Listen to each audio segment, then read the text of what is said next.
Саламатсыздар, урматтуу Чалкан медиа каналынын көрөрмандары. 10 майга алынган өлкөбүздөгү акыркы сааттагы жаңылыктар менен сиздерди тааныштырабыз. Президент Садыр Жапаровдун Россия Федерациясына болгон расмий сапары аяктады. Кыргыз Республикасынын президенти Садыр Жапаровдун Россия Федерациясына 7 майдан 9 майга болгон расмий сапары аяктады. Биринчи күнү Садыр Жапаров Москвада 1941-45 жылдардагы Улуу ата мекендик согушта курман болгон кыргызстандык жоокерлерге арналган Ржев мемориалды ачып, Россия Федерациясынын мамлекеттик думасынын федералдык жыйынынын төрагасы Вячеслав Володин менен сүйлөшүүлөрдү өткөргөн. Расмий сапардын экинчи күнүндө Садыр Жапаров Россия Федерациясынын президенти Владимир Путин менен жолугушту. Өлкө лидерлери эки тараптуу жана көп тараптуу өз ара аракеттенүүнүн маселелеринин кеңири чөйрөсүн талкуулашышкан. Сүйлөшүүлөрдүн жыйынтыгында президенттер биргелешкен билдирүүнү кабыл алышкан. Ошол эле күнү Садыр Жапаров Россия Федерациясынын федералдык жыйынынын федерация кеңешинин төрайымы Валентина Матвиенко менен жолугушкан. Расмий сапардын акыркы күнүндө мамлекет башчысы Өзбекстан Республикасынын президенти Шавкат Мирзиёев менен да жолугушту. Өлкө лидерлери кыргыз өзбек эки тараптуу жана көп тараптуу кызматташтыктын учурдагы абалы менен келечегин, ошондой эле натыйжалуу өз ара аракеттенүүнүн чараларын талкуулашышкан. Андан кийин президент Садыр Жапаров ардактуу конок катары Кызыл аянттагы аскердик парадка катышып, Москванын Александр бакчасындагы белгисиз жоокердин мүрзөсүнө гүл чамбар койду. Улуу ата мекендик согуштагы жеңиштин 78 жылдыгына арналган иш-чаралардын соңунда президент Садыр Жапаров Россия Федерациясынын өкмөтүнүн төрагасы Михаил Мишустин менен да жолугушкан. Ошол эле күнү кечинде мамлекет башчысы иш сапарын аяктап Бишкек шаарына кайтып келген. Парламент бүтүн Кыргызстандын өкмөттү отставкага кетирүү сунушун четке какты. Жогорку Кеңештин депутаттары өкмөт отставкага кетирүү боюнча бүтүн Кыргызстан фракциясынын сунушун колдогон жок. Аталган фракция 27 апрель күнү министрлер кабинетинин курамын толугу менен кетирүүнү сунуштаган. Буга өкмөттүн Конституциясынын 44-беренесинин 2-бөлүгүн 2023 жылдын 1 январынан баштап эң төмөнкү пенсия, пособие, жашоо минимумунан кем болбосун деген норманы аткарбаганы себеп болгон. Талкуу учурунда депутаттар Акылбек Жапаровдун кызматтан бошотуу менен маселе чечилип кетеби деп сурашкан. Фракция лидери Адак Хамадумаров же баш мыйзамды өзгөртүп, же Кыргызстанда конституция сакталбайт, ар ким өз каалаганын кылат деп жарыялап коюу керектигин айткан. Мыйзам менен жашайлы же кожоюн өз билет деген бир берене менен кете берели. Конституциялык сот жөлөк пул экономиканын абалына жараша төлөнөт деген тыянак чыгарып бериптир. Бирок талаш жаралган учурда конституциялык норма баарынан жогору турат деп жазылган. Аны да эске албай кете беребизби деген Адак Хамадумаров. Жыйынтыгында өкмөттү отставкага кетирүү сунушуна 48 депутат каршы чыкса, 9-у макул деп добуш беришкен. Жыл башында министрлер кабинети пенсия, жөлөк пулдарды жашоо минимумунан төмөн болбосун деген норма талаштуу деп Конституциялык сотко кайрылган. Депутат Адак Хамадумаров мунун себебин өкмөт башчы Акылбек Жапаровдон сураганда төлөй албасак өлөлүбү деп жооп берген. Натыйжада Конституциялык сот пенсия, пособие өлкө экономикасынын абалынан көз каранды жашоо минимумуна жеткирүү боюнча баш мыйзамдагы норма мамлекеттин сөзсүз аткара турган милдет эмес деген бүтүм чыгарып берген.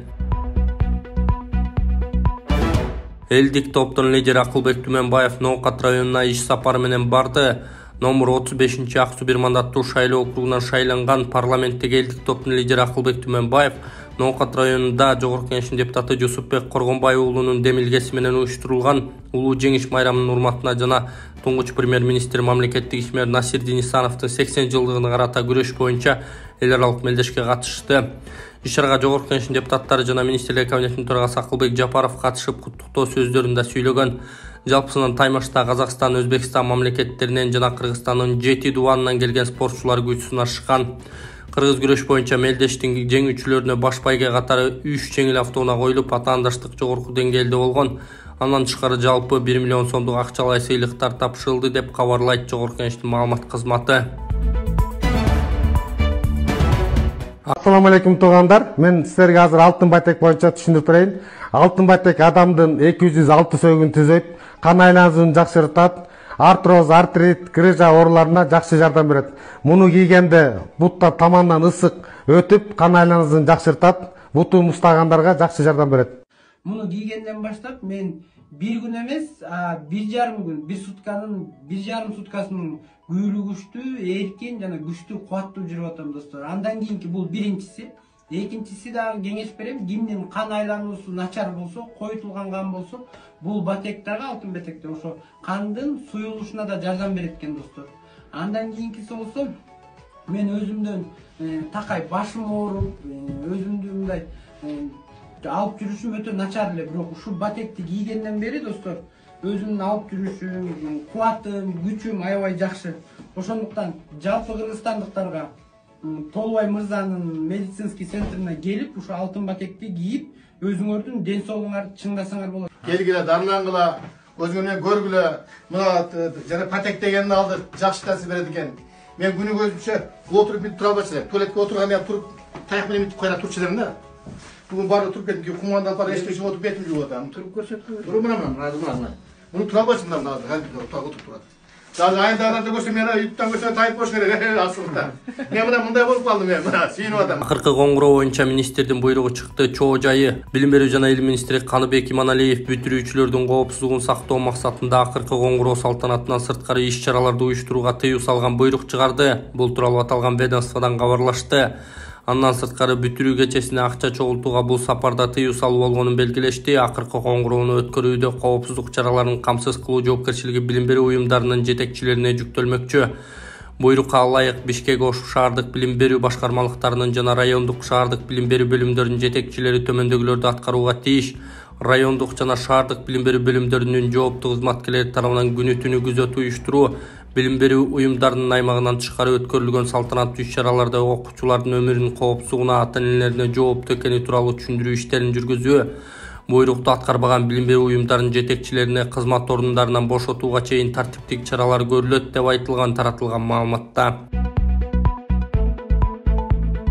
Баткенди өнүктүрүүгө бөлүнгөн 500 миллион сом өздөштүрүлбөй артка кайтарылды. Былтыр Баткенди өнүктүрүүгө республикалык бюджеттен каралган 500 миллион сом өздөштүрүлгөн жок. Бул тууралуу финанс министринин орун басары Улукбек Календеров парламентте билдирди. Анын айтымында 2022 жылдын 1 августунда чечим чыгып, Баткен менен Лелек райондоруна 125 миллион сомдон бөлүнгөн. Райондук администрация айыл өкмөттөр сатып алуу процедуралары боюнча мүчүлүштүктөр болуп жатат дегенинен консультацияларды берип жатканбыз, бирок эмнегедир министрлер кабинети токтом менен багыттарын көрсөтүп берип турса дагы белгисиз себептерден улам каражат өздөштүрүлбөй кайтып келген.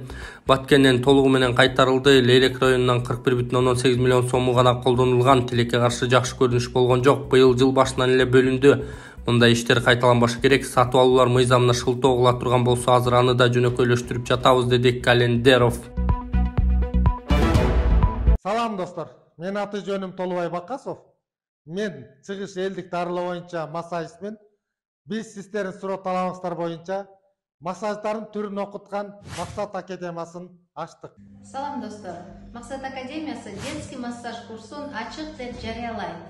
Бул курста сиздер дисплазия, кривошея, вальгус, варус, гипертонус, ЛФКнын түрлөрүн үйрөнө аласыздар. Эгерде ким өз үйүндө олтуруп балдарына массаж жасоону кааласа, Максат академиясы сиздерди күтөт. Достор, сиздер менен Максат академиясы жана анын тренери Куттубек Кутболсунов. Биздин академияда сиздер 11 массаждын түрүн үйрөнсөңүздөр болот. Алар классикалык, лечебный, микс массаж, столун терапия, бал массажы, бет массажы, баночный массаж жана ошол эле гандин, таякча массаждары и от массажын биз сиздерге бонус катары беребиз. Достор, окууну бүткөн соң сиздер диплом, сертификат международный деңгээлде аласыздар. Толук маалымат алуу үчүн достор экрандагы номерге байланышыңыздар болот. Оор жоготуу курулуп жаткан үйдөн. Оор жоготуу Бишкекте курулуп жаткан үйдөн өспүрүм кыздын сүйөгү табылды. Бишкекте курулуп жаткан көп кабаттуу үйдөн 15 жаштагы кыздын жансыз денеси табылды. Бул тууралуу Октябрь райондук ички иштер башкармалыгынан билдиришти. Маалыматка ылайык 8 майда саат 9:00 чамасында Бишкек шаардык ички иштер башкармалыгына 102 кызматына Токонбаев көчөсүндө курулуп жаткан көп кабаттуу үйлөрдүн биринде кыздын жансыз денеси жатканы тууралуу маалымат түшкөн. Жерине Октябрь райондук ички иштер башкармалыгынын кызматкерлери барышып фактыны тастыкташкан. Айтылган жерде 2008 жылы туулган кыздын жансыз денеси табылган. Денени кароо учурунда зомбулуктун белгилери байкалган эмес. Аталган факт каттоого алынып, соттук медициналык экспертиза дайындалган. Учурда тергөө жүрүп жатат деп айтылат маалыматта. Манас Ниязов: Норуздагы көкпөрдө утулуп калган соң катанын үстүнөн иштедик. 9 майда Жеңиш Кубогу 2023 республикалык мелдешине арналган улуттук спорттун түрлөрү боюнча таймаштар жыйынтыкталды.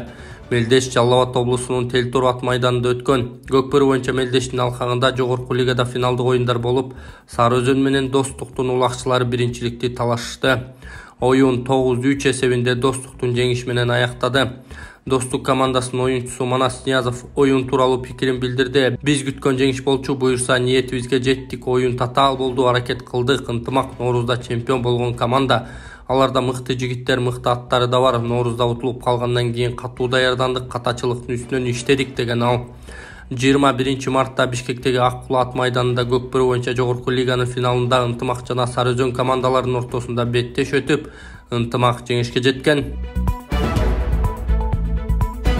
Абыкеев курултайда айтылган 3700 сунуштун 60% аткарылды. Жогорку Кеңештин депутаты Элвира Сурабалдиева биринчи элдик курултайда айтылган калктын сунуштарынын кайсынысы аткарылганын сураган. Бүгүн парламентте курултай жөнүндө мыйзам долбоору биринчи окууда каралды. Баяндама жасаган президенттин кеңешчиси мыйзам долбоорун иштеп чыгуу боюнча жумушчу топтун жетекчиси Чолпонбек Абыкеев, мыйзам долбоорун иштеп чыгуу боюнча жумушчу топтун жетекчиси Чолпонбек Абыкеев депутатка жооп берип элдик жыйында айтылган сунуштардын 60% аткарылганын айтты.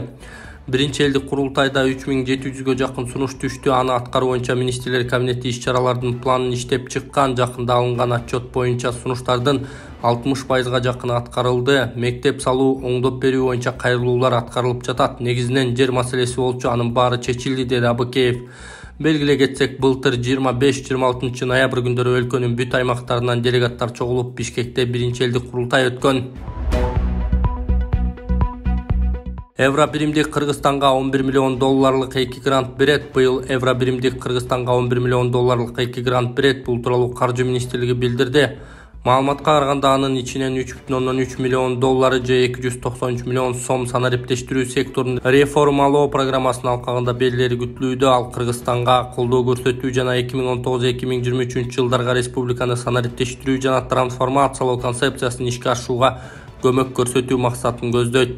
Ошондой эле мектептик билим берүүнү реформалоонун алкагында Кыргызстанга дагы 7,7 миллион доллар алат.